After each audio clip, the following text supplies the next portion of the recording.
Last time I printed a giant Dowel storage box that was way bigger than my printer.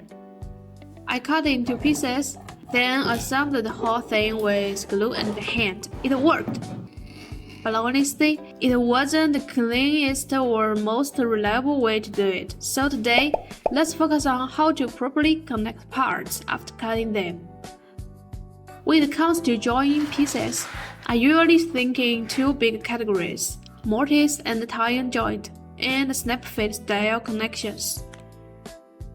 You can just switch planer to a dovetail and see if it works. Then tweak things like depth, width, and tolerance until it fits nicely. And if it doesn't work, just go back to planer and add your own connectors. That's where three common options come in: plug, dowel, and snap. Plug is the simplest solution. One side has a little bump, the other side has a matching hole. You just press them together and you're done. But there's a catch. Because FDM prints layer by layer, the base of a pack can be pretty weak. So if you need something stronger, dowel are a better option. Dowel split your model into three parts, two sides with holes and a separate pin. It gives you way more flexibility.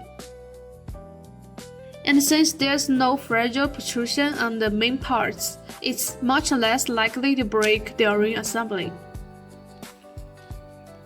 Now let's talk about snap fit. Snap fits work differently. One side is a flexible clip, and the other side is a hole.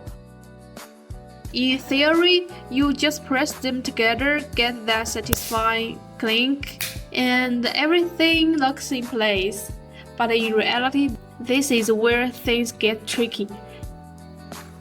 In my tests, most of them actually snapped before they even locked in.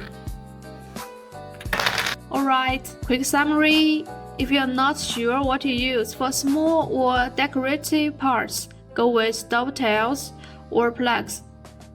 For larger parts where strength matters, use dowels. And for snap fits, use them carefully. They can work, but they are easy to break.